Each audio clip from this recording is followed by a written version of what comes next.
Di tengah suasana pedesaan yang asri, semangat para peternak terus tumbuh untuk menghasilkan pangan berkualitas. Salah satu usaha yang berkembang pesat adalah peternakan bebek pedaging yang menjadi peluang usaha menjanjikan sekaligus penopang ekonomi masyarakat. Melalui perawatan yang teliti, pemberian pakan bergizi, serta pengelolaan kandang yang baik, bebek pedaging dapat tumbuh sehat, cepat, dan siap dipanen dengan kualitas terbaik. Di balik setiap keberhasilan panen, terdapat kerja keras, kedisiplinan, dan pengalaman para peternak yang patut diapresiasi. Bagaimana proses pemeliharaan bebek pedaging dari bibit hingga siap dipasarkan? Apa saja tantangan dan rahasia sukses para peternaknya? Mari kita ikuti perjalanan menarik ini bersama Desa Jayanti TV, mengangkat potensi desa, menginspirasi, dan menghadirkan informasi yang bermanfaat untuk Indonesia. Pak Haji Rebo Muhyiddin, banyak orang mengenal Bapak sebagai lulusan sarjana hukum. Bisa diceritakan sedikit perjalanan pendidikan dan aktivitas Bapak sebelum terjun ke dunia peternakan? Terima kasih. Assalamualaikum warahmatullahi wabarakatuh. Saya Haji Rebo Muhyiddin, lahir 1976, tanggal 25 bulan Februari. Saya dari semenjak SD, saya sekolah SD. Setelah SD saya langsung pendidikan di Sanawiyah. Kenapa saya ambil Sanawiyah? Karena kita buat fondasi agama Islam, fondasi dalam pelajaran 50% agama dan 50% pendidikan umum. Setelah itu, kenapa saya mengambil sekolah STM, sekolah teknik? Karena melihat perkembangan di zamannya sekarang ini, di tahun 81 sudah mulai masuk daerah industri. Maka dari itu saya mengambil jurusan mesin karena melihat perkembangan global di negara Indonesia dan Provinsi Banten sudah masuk kawasan industri. Setelah itu memasuki pembebasan, saya melihat bahwa di masyarakat kita banyak permasalahan tanah, sengketa tanah, dan hal-hal hukum. Maka dari itu saya mengambil jurusan sarjana hukum. Nah, setelah sarjana hukum, saya untuk mendampingi masyarakat yang bermasalah. Ya, bermasalah sengketa tanah, permasalahan perdata tanah, dan tindak pidana kriminal. Banyak masyarakat yang butuh pendampingan hukum di saat itu. Terus saya masuk di organisasi bela negara. Bela negara sangat penting karena kita sebagai warga Indonesia wajib bela negara. Apapun perbuatan kita, hal apapun wajib untuk bela negara. Apa yang membuat seorang sarjana hukum justru memilih membangun usaha peternakan bebek Peking? Terima kasih. Kenapa saya lari ke peternakan bebek Peking khususnya dan kerbau, termasuk kambing, ikan? Karena melihat makin pertumbuhan di masa sekarang ini, lahan sudah banyak yang digarap oleh industri. Tetapi yang sangat penting bahwa 45% itu tanah harus diproduktifkan buat pertanian, 2% itu buat peternakan. Artinya bahwa masyarakat kita ini butuh imunisasi atau butuh nutrisi. Yang dibutuhkan itu ada semua di peternakan. Yang terutama kita itu sebagai manusia butuh protein. Proteinnya itu ada di bebek, ada di ayam, ada di ikan, ada di kerbau, ada di sapi dan kambing. Sehingga menjanjikan usaha ternak itu. Dan banyak bisa yang dikaryakan masyarakat. Seketika saya di sarjana hukum, hanya segerintil orang yang saya karyakan. Tetapi saya optimis, lari ke peternakan itu banyak masyarakat di usia lanjut dan di usia dini bisa usaha berternak. Kapan pertama kali Bapak mulai beternak bebek Peking? Terima kasih. Kenapa saya lari ke perusahaan peternak bebek packing karena melihat prospek bebek packing itu sangat bagus, khususnya di Provinsi Banten bahkan Indonesia. Dan saya tertarik. Kenapa saya tertarik? Beternak itu banyak yang dikaryakan masyarakat, sehingga kita bisa menampung masyarakat yang tidak bekerja. Itu awalnya. Terus saya ciptakan pakannya dulu, langsung saya ciptakan untuk pertumbuhan pedaging dari bebek packing.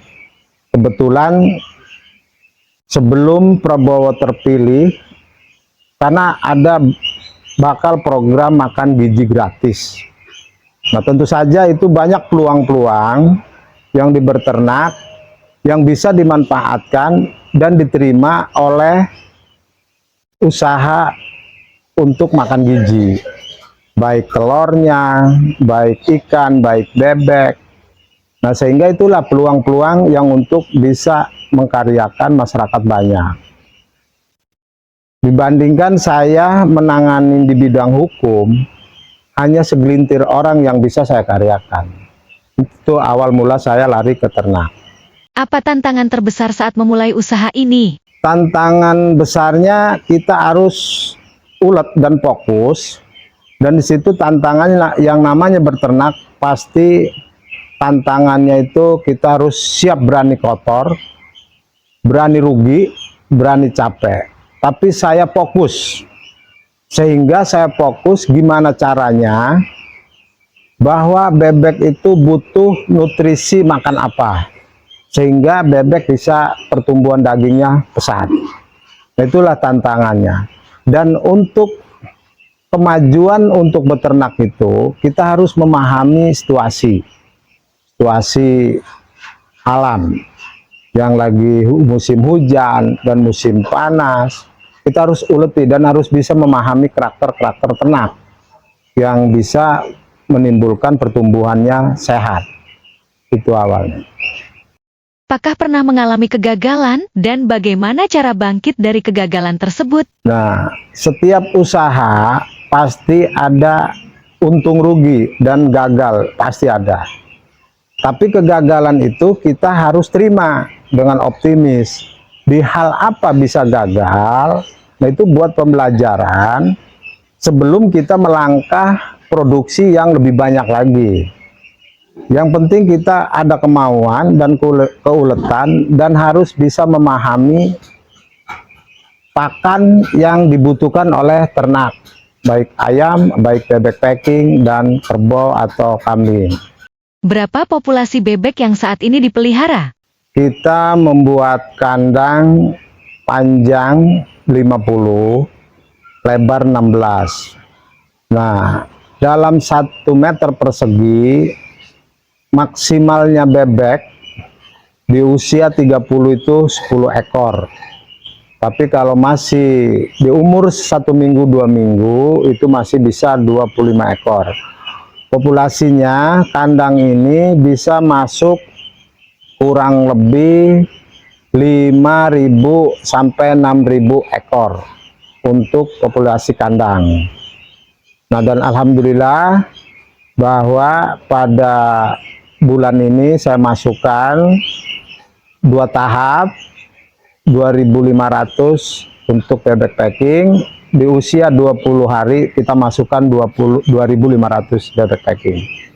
Bagaimana proses pemeliharaan bebek packing agar menghasilkan kualitas yang terbaik? Kalau untuk menangani dari awal, bahwa kita itu dari mulai turun DOD, kita mempersiapkan blower dan menyiapkan nutrisi. Pertama turun kita kasih air gula agar energi bebek bisa bertahan. Dan kandangnya pun harus steril. Dan makannya pun kita kasih BR11 sampai di usia 1 minggu. Baru saya kasih makan produk pakan saya. Dan kita jaga di air minum supaya bersih. Dan kandangnya jangan becek.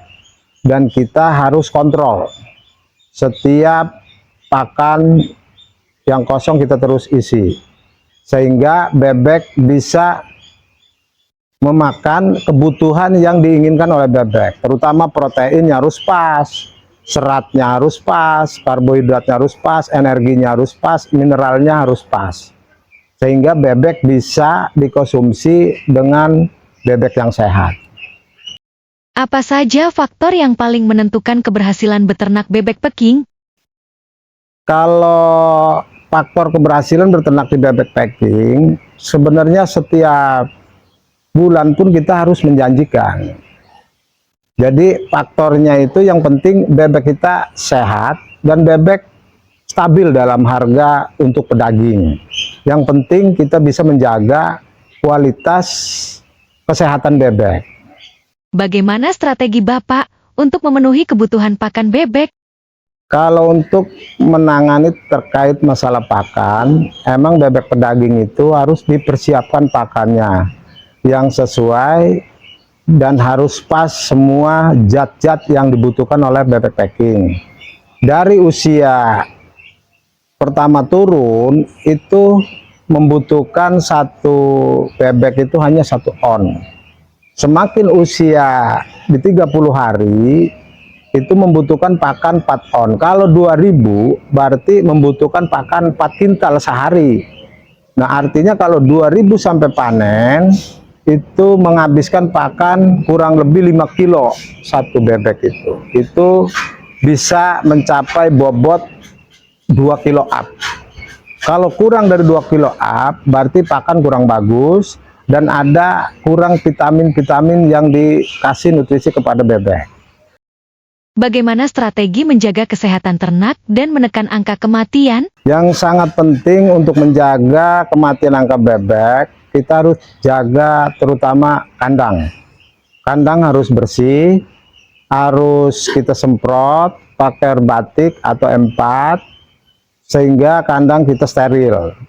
Dan vitaminnya untuk dipersiapkan atau seminggu sekali kita pakai booster bebek Peking vitaminnya, dan pakannya pun harus jaga karena menghindari seketika kena penyakit mata biru menyerang salah satu bebek, yang lainnya tidak bisa kena, hanya salah satu bebek aja yang kena. Itu yang perlu kita jaga. Yang sangat penting kita harus bisa kontrol air minum, pakan, dan kasih vitamin dan mineral yang sehat. Bagaimana prospek bisnis bebek Peking di Indonesia saat ini? Karena saya melihat prospek bibit untuk usaha bebek Peking khususnya di Provinsi Banten, karena di Banten ini hampir 70% orang itu suka bebek, dan udah mulai di mana-mana baik di pecel lele atau di rumah makan Madura itu semua sudah menyediakan bebek Peking. Artinya ke depan makin pesat peluang bisnis bebek Peking, sehingga bahkan bukan di negara, terutama bukan di negara Indonesia aja, bahkan ke Cina banyak permintaan bebek Peking. Jadi saya optimis khususnya di Kabupaten Tangerang, dan saya pun ditunjuk di DPD Golkar sebagai Wakil Sekretaris Pertanian dan Peternakan. Nah, itu saya optimis untuk mengembangkan usaha bebek Peking ini. Siapa target pasar utama usaha peternakan Bapak?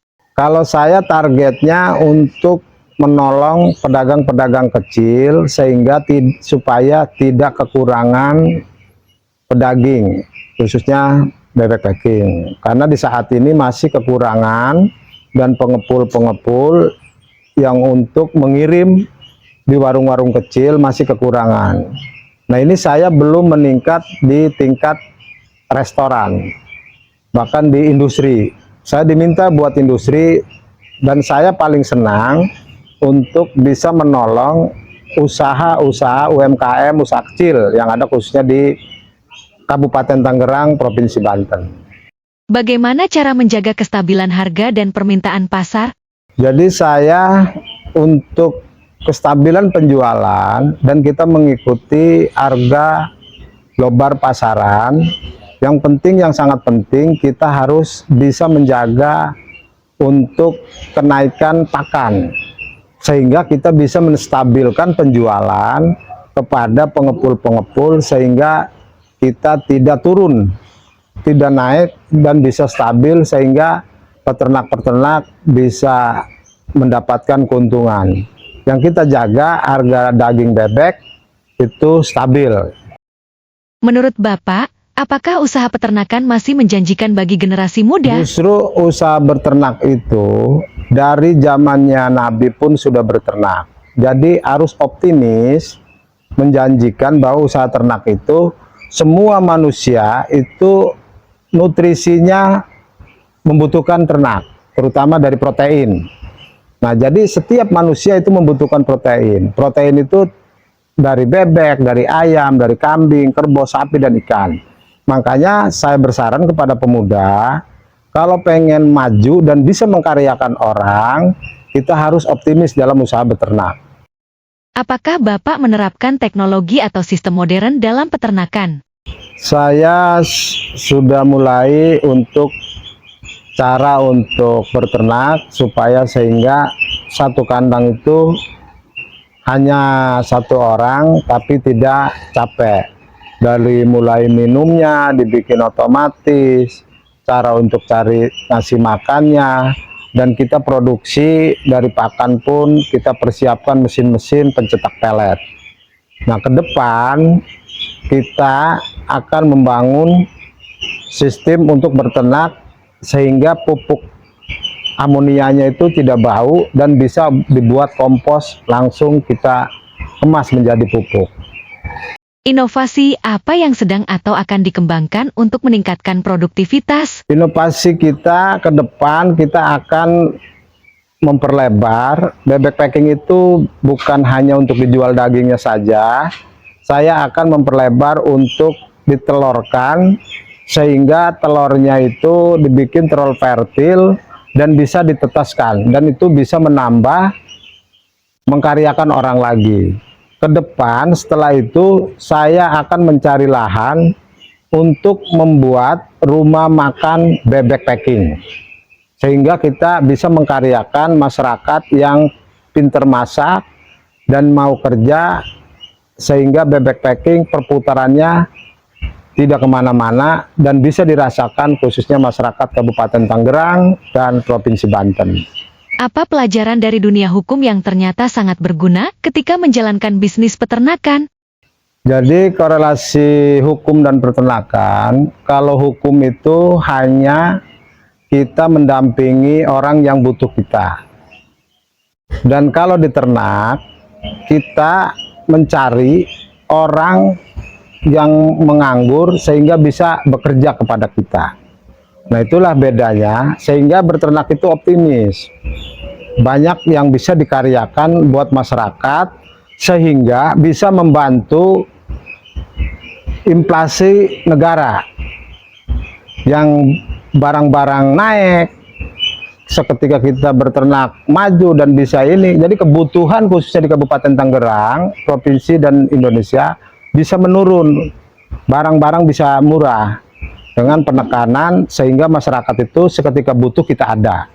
Jadi untuk menekan inflasi kenaikan. Bagaimana Bapak membagi waktu antara usaha, keluarga, dan kegiatan sosial? Karena kita itu sudah diukur dalam sehari itu 24 jam, 8 jam buat ibadah, 8 jam buat kerja, 8 jam buat istirahat, tapi tidak diatur dengan beruntunan jam. Ada peluang-peluang waktu yang kosong kita manfaatin sehingga waktu itu tidak mubazir. Mana buat usaha, mana buat kegiatan sosial, mana buat beribadah. Jadi sehingga kebutuhan yang kita kerjakan bisa terpenuhi dan kebutuhan masyarakat kita bisa penuhi dan ibadah pun kita bisa terpenuhi. Kalau istilah bahasa Cinanya, waktu adalah uang. Apa prinsip hidup yang selalu Bapak pegang dalam menjalankan usaha? Prinsip saya artinya karena kita dilahirkan ini hidup itu harus saling tolong-menolong. Di bidang apapun, prinsip usaha itu harus bisa membagi. Ada hak-hak orang, ada hak-hak yang wajib dikeluarkan, dan ada hak untuk negara. Hak untuk kewajiban usaha di hukum Islam 2,5% harus dikeluarkan.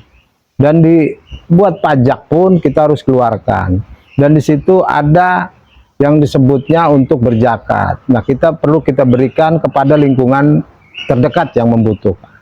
Bapak dikenal aktif dalam kegiatan sosial. Mengapa menurut Bapak usaha harus berjalan beriringan dengan kepedulian kepada masyarakat? Jadi kita itu paling senang memigurkan orang dan mengkaryakan orang dan membantu orang. Karena saya dididik gimana caranya untuk bisa membahagiakan orang. Dari hal apapun, pekerjaan kita harus bisa membahagiakan orang. Karena keberhasilan, janji Allah, siapa saja orang yang bisa membahagiakan orang, kita pasti akan dikasih surga. Bukan di akhirat, di dunia pun akan dikasih surga. Itu yang selalu pegang. Apapun usahanya, baik ternak, baik pertanian, apalagi kita pernah memasuki di politik. Saya punya program dan misi itu tujuannya buat untuk mengkaryakan orang sehingga saya bisa berjalan dengan kebijakan-kebijakan di Partai Golkar di saat itu saya mencalonkan dewan. Seberapa penting memberdayakan warga sekitar melalui usaha peternakan? Karena saya optimis, banyak di desa kita ini banyak lahan yang tidak produktif karena seiring dengan kebijakan presiden, ketahanan pangan itu diwajibkan. Nah, disitulah kita karyakan, kita sangat penting untuk setiap titik harus ada ternak sehingga lahan yang tidak produktif untuk di pertanian kita bisa mensubsidi pupuk. Dan sehingga masyarakat tidak ada yang menganggur. Itu tujuannya. Banyak anak muda ingin sukses tetapi takut memulai. Apa pesan Bapak untuk mereka? Jadi setiap usaha itu harus bisa memberanikan diri dan mempunyai keyakinan. Sekali lagi saya kasih penjelasan dan semangat bahwa usaha ternak ini sangat optimis karena setiap manusia membutuhkan dan makan nutrisi ternak, baik proteinnya. Jadi kalau takut di berternak itu salah. Karena yang saya sampaikan tadi, semenjak zamannya Nabi pun dalam kesuksesan itu berternak. Jadi salah kalau anak muda takut berusaha ternak dimulai ketakutan, itu salah. Tetap kita semangat, maka kalau pengen sukses datang ke ABK Ternak Jayanti Bebek Packing Hajerbo, dan saya akan terus penyuluhan dengan Partai Golkar DPD Kabupaten Tangerang. Jika ada lulusan sarjana yang merasa pekerjaannya tidak sesuai dengan jurusan kuliah, apa saran Bapak kepada mereka? Jadi menuntut ilmu itu sangat penting di bidang apapun, silakan. Tapi seketika kita turun di hal wilayah, pasti dalam usaha berbeda-beda. Saya sarankan salah satu contoh kampung, apabila kampung itu menghasilkan uangnya bikin bata, artinya kita harus berani kotor dan membuat bata. Seketika kita hidup di gunung, makannya itu dari kelapa, berarti kita harus belajar naik kelapa. Dan ilmu itu ada penempatan dan harus ada penyesuaikan. Yang penting kita jangan gengsi, jangan malu, terus semangat dalam berusaha. Menurut Bapak, lebih penting mana? Pendidikan formal, pengalaman, atau keberanian mencoba? Semua itu sangat penting, tapi yang sangat penting kan, kita harus mempunyai keyakinan mencoba. Apapun usaha itu harus dicoba, karena hukum apapun tanpa ada bukti itu tidak bisa ditentukan yang benar atau yang salah. Harus ada pencobaan yang bukti. Kita harus memberanikan diri. Ilmu formal penting, semua juga penting, tapi yang sangat penting kita harus berani eksekusi dalam usaha itu. Apa visi terbesar Bapak untuk peternakan bebek Peking ini dalam 5 hingga 10 tahun ke depan? Saya optimis prospek ke depan karena saya punya cita-cita dan visi misi bukan di ternak saja, bahkan di pertanian. Karena pertanian dan peternak itu saling membutuhkan. Ternak butuh tani karena pakannya dari jagung, dedak, dan petani pun sama membutuhkan ternak, pupuknya. Nah, ke depan saya punya keyakinan bahwa khususnya Desa Jayanti, saya punya moto memajukan desaku, mensejahterakan rakyatku. Apa harapan Bapak bagi kemajuan sektor peternakan di Desa Jayanti dan Indonesia? Harapan ke depan bahwa ternak ini kita semua, jadi setiap daerah itu harus menggeluti, harus punya meyakini bahwa sesuai dengan tata ruang, tanah itu 2% harus ada peternakan, 40% ada pertanian, dan perhutanan dan pemukiman. Jadi itu harus, tanpa ada itu kita akan kekurangan kebutuhan-kebutuhan di masyarakat, sehingga negara pun bisa inflasinya tinggi karena tidak ditentukan dan tata ruang penempatan usaha di masing-masing wilayah atau daerah dan desa. Terakhir, apa pesan inspiratif yang ingin Bapak sampaikan kepada para pendengar podcast? Terima kasih bahwa di zamannya sekarang ini kita harus mempunyai kesemangatan, terus menuntut ilmu, jangan pernah malas dan jangan pernah takut. Ke depan tantangan hidup kita semakin pesat, semakin negara-negara luar pasti ke Indonesia, tapi kita sebagai anak muda harus optimis bahwa di Indonesia itu lahannya subur dan makmur. Kalau kita diem, kita akan ketinggalan. Ini kerbau kita beli tadinya kurus-kurus, kita bikin pakan, dioplos dengan jerami, dengan rumput, cibule pun bisa gemuk. Dan ini sudah beranak nih, beternak, sehingga kerbau bisa sehat dan bisa untuk mengkaryakan orang yang nganggur-nganggur.